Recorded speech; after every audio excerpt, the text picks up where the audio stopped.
Before you met me, before you decided to engage me as your mentor, what were some of the career-related challenges that you're going through? Can you elaborate on that? Yeah.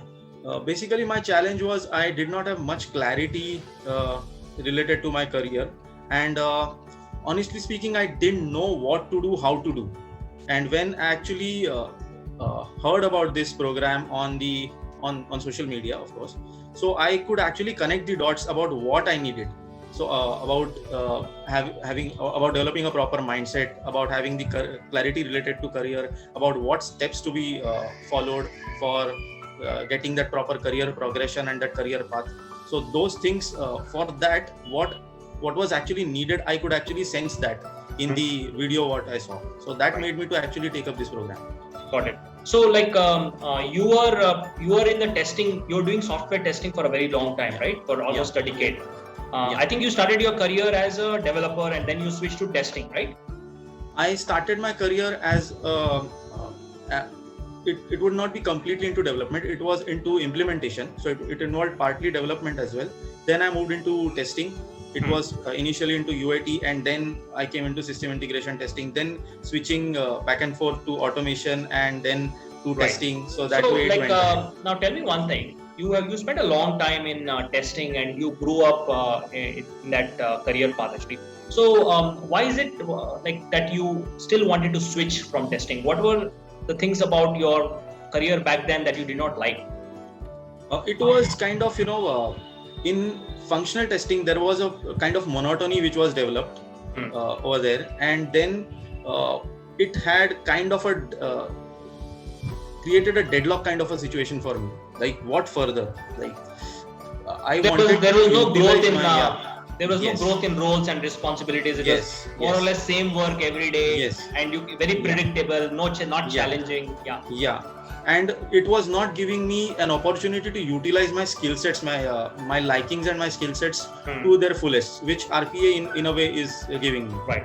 So your interests and your strengths were not fully utilized in testing. You felt like you are underliving your potential actually, right? Yes. So that was the main challenge in the sense, like, you're not liking what you are doing, and you do not see a growth career path in the field that you are in. So you wanted to change the career path, right? Realign to another career path that is aligned with your interests and strengths, right? And that turned out to be RPA, robotic process automation, for you.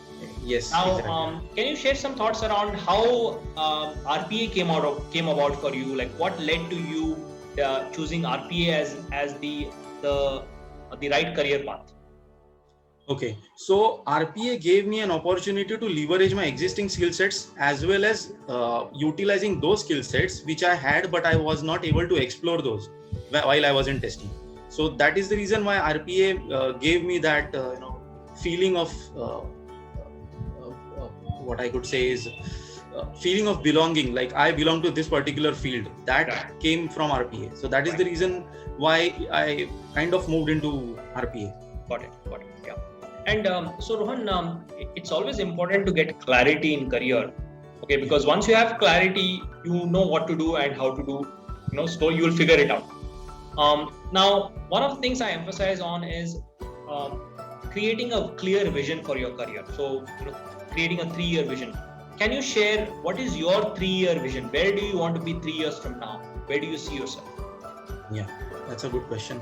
So from 3 years from now, what I see is, at this moment of time, I am more focused on getting the technical know-how and knowing the business in the field of RPA. So after that, what I think is to leverage on that knowledge and then move ahead in business analysis, and then moving ahead in management for managing RPA projects, wherein with this knowledge I would be capable enough at that moment of time to decide upon how the business into RPA would work and taking some crucial decisions. So that is how I see. So you plan to first make yourself technically sound, in RPA, and then eventually go over to the business and the process side, so that you can manage and deliver projects, right? Yes. Wonderful. Now, did this vision? Was this vision an outcome of the mentorship program, or did you have this vision before you came about? Before you met me, actually? it was, I would say, it was there, but I was not aware of this vision. So something is like, even if you see something, it is blurry, and you need something to clear it out, and you to see that clearly. Okay, this is my vision. So the thought was there in your mind, thought was but there, you could not crystallize it. You could not put it on paper and crystallize. Now that you have put it on paper, now it's like you're thinking about it every day, I'm assuming. Right? Yes. Yeah.